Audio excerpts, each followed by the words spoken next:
Kaixo berriz, gaurkoan segituko eta bukatuko dugu bakardadea lana. Siko gara, 8. ariketarekin, irakurriko duzu agintea, Daniel. Ordenatuta da batean bakardadea, zure ustez zer abantaila eta eragozpen dituen. Hor, eman beharko dituzue hemen bakardadearen abantailak, zuen ustez. Zergaitik ongi izaten da batzuetan bakardadea izaitea, bakarrik izaitea, bakardadea sentitzea. Eta hemen eragozpenak, alde txarrak. Zergaitik ere, ez da beti ongi bakarrik izaitea. Nik emango izkizuet adibide batzuk ere bai. Abantaila, ez netzat abantaila izango zen, gitarra jotzen alko nuke gau eta egunez, inor narratu gabe, ez auzoak, ez etxekideak eta guzti. Eragozpena, ezin dira lagunak ikusi, ezin dira txisteak, jokoak egin, adibidez. Zok zuez gene, atxean beharko dituz hemen, lau alde on, lau alde txar. Agian pentsatzen alduzue bai konfinamenduarekin, zuek atxeman dituzuen beraz momentu onak, eta hemen momentu txarrak laguntzen alzaitu ere bai. Beratziaren arinketa aginta irakurriko duzu, Aritz. Noiz bakarrik sentitu alzara inguruan jende gehiago izan arren? Azazunez sentitu zaren ara? Horan ongi oroitzen barin bazarete frasdiktaketaren testua, ez bain zoker bigarren frasdiktaketan.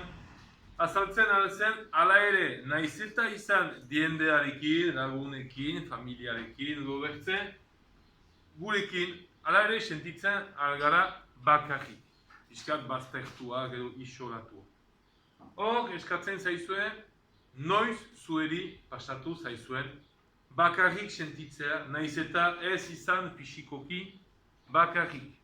Hori da, hemen, azaldu beharko duzuena. Aurrera goaz, 10. ariketarekin irakurriko digu aginta hemen, Oiana. Idatzi bakarrik egin nahi dago dituzun bi gauza. Eta beste pertsona batzuekin egin nahi dago dituzun beste. Hor, eskatzen da zuen jardueretan, zuen aktibitateetan. Zer dira bi aktibitate nahiago dituzuenak egiten bakarrik, zuetzat obedera bakarrik egitea bi aktibitate, eta gero bi aktibitate nahiago dituzuenak egiten lagunekin edo familiarekin, jendearekin. Ados? Bai? Abian orduan. 11. ariketa irakurriko duzu, Ander. Pentsa ezazu inoiz zinatekeela bakarrik egon azaldu egoera horretan zer gauza ez litzaizkizukeen gustatuko. Hor, zer pasatzen da horretan? Zuek pentsatu behar duzue, inoiz sekulan ezin bain bagunzuen bakarrik egon. Pentsa ezazue, inoiz ezer egiteko ezingo zinatekeela bakarrik egon. Ezingo duzue bakarrik lo egin, ezingo duzue ezer bakarrik egon. Beti, jende zomaitekin ondoan, ezin joan komunera bakarrik.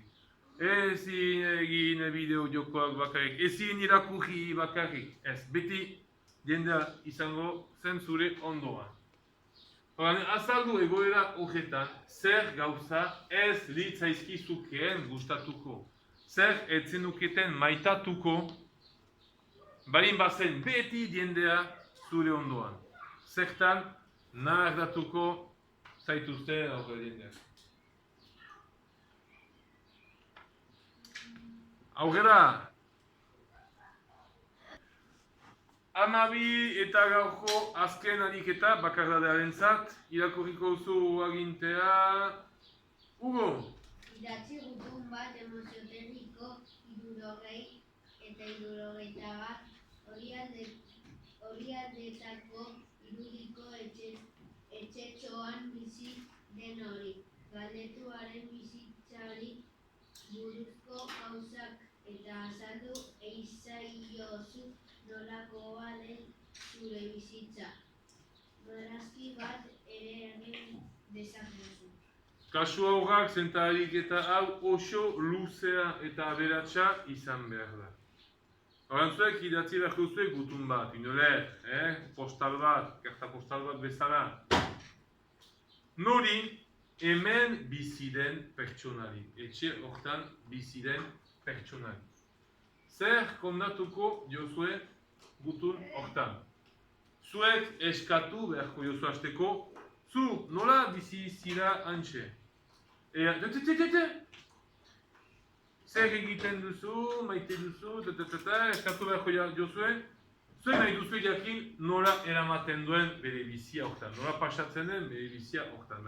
Pausatu beharko dituzue, galdera batzuk, ez bakarrik bat, Eta ondotik, zuek kondatu beharko diozue zuen bizitza. Eta sigur ez dela berdin. Zuek ez zaite bakarrik bizi munduko beste punta batean. Beraz bi gauza horiek, lehenik eskatu. Maite duzu egin, maite duzu bakarrik izaitea, baitu zu animaiak, bakarrik zira, zerretik ongi da, galdera asko pausatzen adizkio zuen pertsona honi, eta ondotik zuek kondatzen diozue, zuen bizia.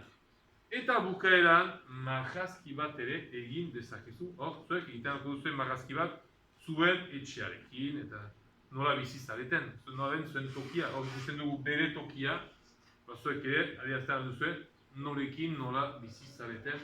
Marrazki txiki batean, azpian dagoena, erakutsiko dutana, hortan.